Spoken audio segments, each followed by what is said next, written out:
Okay. Good evening and welcome to Healing a Broken Soul. Tonight's topic is If I Was You. I hope everyone is having a great week and happy Veterans Day to all the veterans who served and who are still serving. We appreciate your service. I know some people had the day off. I did not, but it's all good. So again, welcome to Healing a Broken Soul. Tonight's subject is, well, if I was you. How many times have you heard, if I was you? People don't understand. Let me step back. People want to give you all this wonderful advice and what they would do in your situation when they've really actually never been in your situation. I went through this during my marriage and several times in my life, as I know many of you have.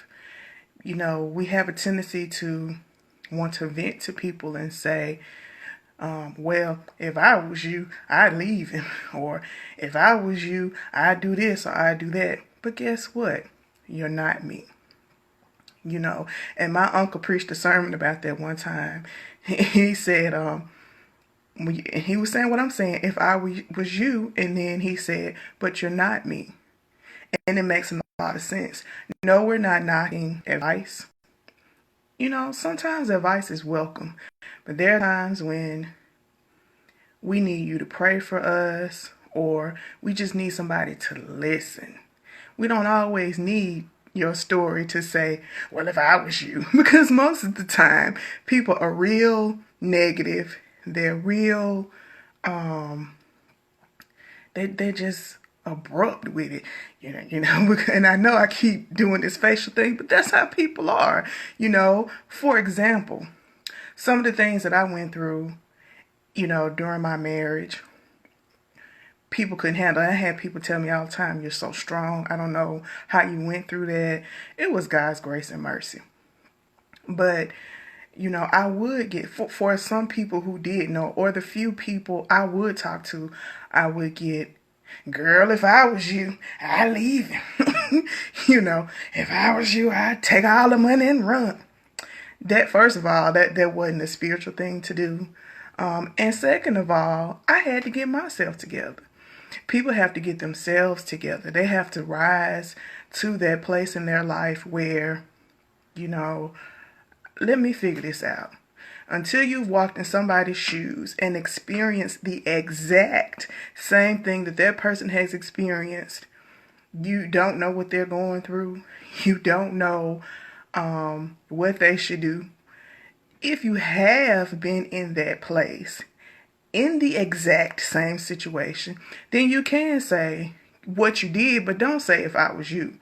That's just, golly. To me, it irks me so bad, because you're not that person. You haven't been in their shoes. You haven't experienced that thing that they've gone through.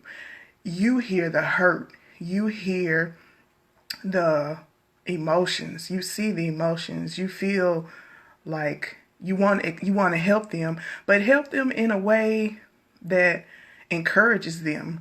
Read them encouraging scriptures. Like I said earlier, pray for them. Really pray for people though. And that's a whole nother topic, but people will say, I'm praying for you. Do they really pray for you? Most of the time, no.